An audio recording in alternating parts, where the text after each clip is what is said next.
நிலா நீ என்கிட்ட பேசும்போது கூட லேப்டாப் பக்கத்தில் தான் இருந்துச்சுன்னு திவ்யா கிட்ட சொல்லிக்கிட்டே யோசிக்கிறாங்க. அப்போ தான் அவங்களுக்கு லேப்டாப்பை ஆட்டோவில் விட்டுட்டு வந்தது ஞாபகம் வருது.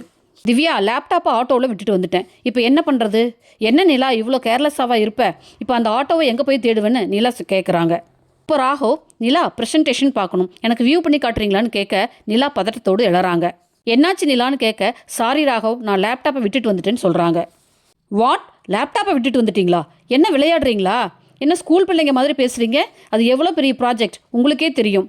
இப்போ லேப்டாப்பை விட்டுட்டு வந்துட்டேன்னு சொன்னால் என்ன அர்த்தம் எனக்கு புரியல.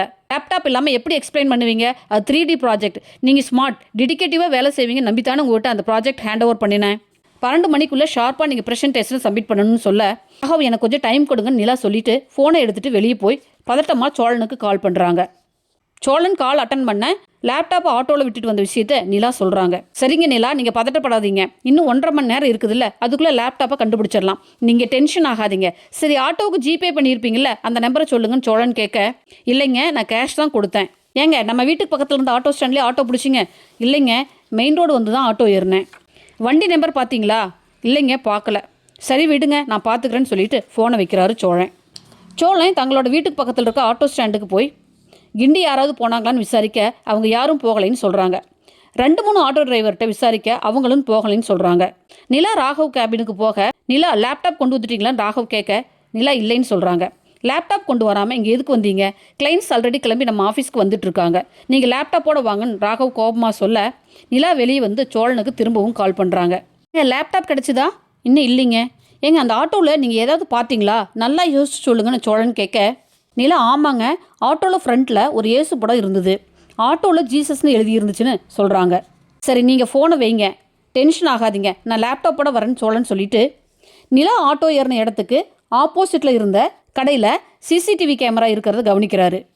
அங்கே போய் சோழன் பேசி ஹெல்ப் கேட்க அவங்களும் ப்ளே பேக் காட்டுறாங்க.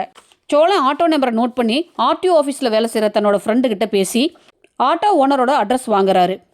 சோழன் ஆட்டோ ஓனர்கிட்ட போய் விசாரிக்க, என்னோட ஆட்டோ தான் சொல்லிட்டு ஆட்டோ டிரைவரோட ஃபோன் நம்பரை தராரு. சோழனுக்கு அப்போ தான் கொஞ்சம் மூச்சே வருது.